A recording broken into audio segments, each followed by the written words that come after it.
Hello, everyone. I'm Bill Ritter, Channel 7 Eyewitness News, WABC TV, and welcome once again to the Countdown. We thought we would give a Friday night edition of the Countdown because so much has happened in politics, including today in the governorship, the race for governorship of New Jersey. So let's get right to our political group, our team, ABC News political director Rick Klein and political consultant Hank Scheinkoff. I want to start off, gentlemen, and welcome to the Countdown once again.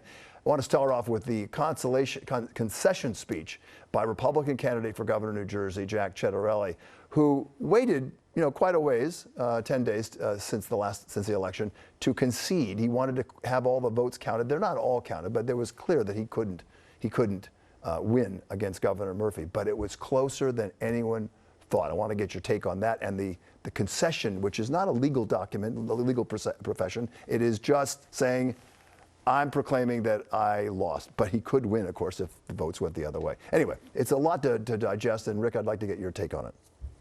I was heartened to see that a candidate who lost said so. And wherever you think your politics are, then the person that gets the most should win. The person that gets the lower amount should go away quietly and say so and be somewhat gracious in that. It's okay to come after an election and say, I want to have all the votes counted. I want to pursue all legal options. What's not okay is to do what President Trump did and lie about the election results last year. So it gave me some heart to think that a candidate could get out with some amount of grace. It's been 10 days. It hasn't been an inordinate amount of time. There's nothing that's really impacted in terms of transition. Governor Murphy's going to stay as governor. And that said, the lessons that Democrats take away from this was a lot closer than expected. Nobody truly saw this coming, least of all national Democrats, where this race was not on their radar screen. There are lots of alarm bells ringing out of this race and the loss out of Virginia last week. Let me take it a little bit farther, Hank. Governor Murphy, most people would have said, hey, you should have won by 20 points. He won by 3. And he's not at all changing some of his political goals and stripes. Should he be? Should he listen to this, or should he say, you know what, I won an election, I'm going to go ahead and push ahead my agenda? I think it's important for democracy that he be who he's supposed to be and not let the pollsters drive the bus. At least he's doing what he thinks is right. John Kennedy, the late president, wrote something called Profiles in Courage. Why? Not because there's so many people who are courageous in public life, because there are so few. So here's the guy who says, I'm going to do what I think is right. How refreshing and wonderful. It's terrific. Yeah, so you don't think that he should have, he should say, you know what, I think that I got to win some of these people over. I'd like to maybe a third term, or I'd like to get another Democrat operator. This is only the first Democrat to get a second term as governor of New Jersey since 1977. Hank, let me follow up. I think it's admirable for him to be who he's supposed to be, not who the pollsters tell him to be. Rick, what's your take on that?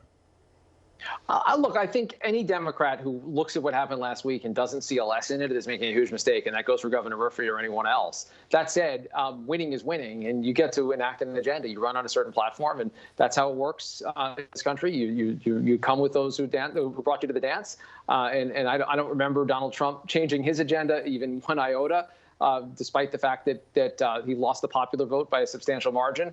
I didn't see Joe Biden change his agenda, despite the fact that maybe it was closer than some people thought it would be in him defeating President Trump. I do think you go in with a certain promise to voters, and I think then the question is how you get that through a legislature or a Congress. That becomes a live question. But again, it's different than ignoring the election results, because I think that would be a mistake. Just because you won doesn't mean that you have a clear view of what the American people or the people of New Jersey want. Yeah, interesting. I remember a lot of people discussed this when George W. Bush barely won. It was, taken to the Supreme Court, and he stuck with his agenda, did not try to necessarily meet everyone, although after 9/11, he certainly brought the country together and until the invasion of Iraq. Let me ask you something, Hank.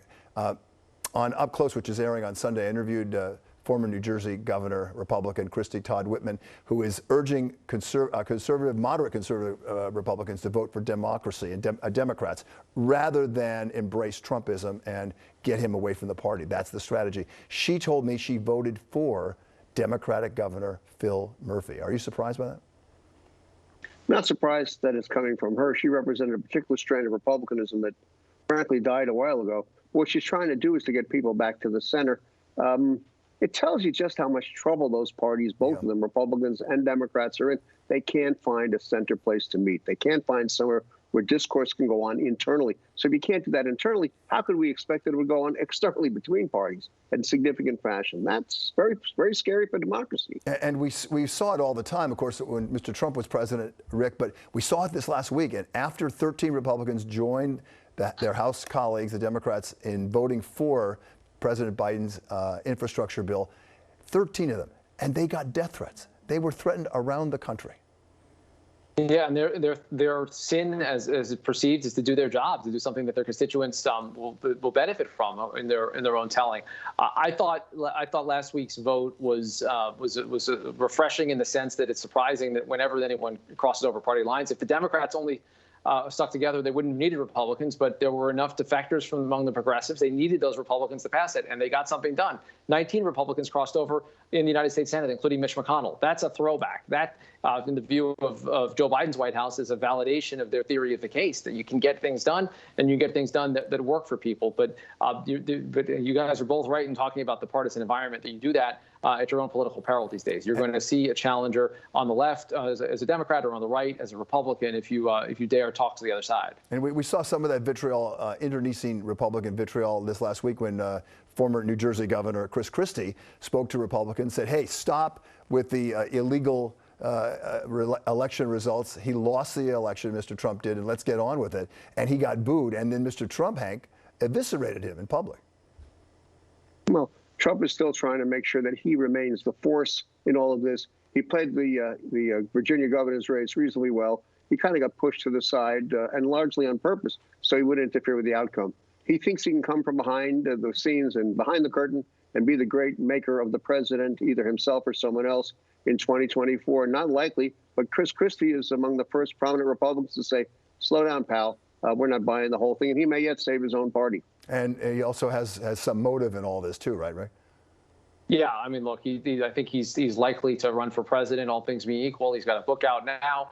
And I think Governor Christie has a theory of the case, that there's a sweet spot in the Republican Party of people that aren't never Trumpers. They like a lot of what the president did, maybe all that he did legislatively. They don't like, though, that he was a sore loser and lied about the election results. And if you can marry those strains, then maybe you've got something going. I think it's going to be an interesting primary season if Governor Christie decides to give it another go against Donald Trump. I'd like to get a yes/no answer kind of thing in 5 seconds from each of you. Hank, we'll start with you. An federal appellate court has put a hold on disclosing President Trump's documents to the Congressional Committee investigating the January 6th insurrection.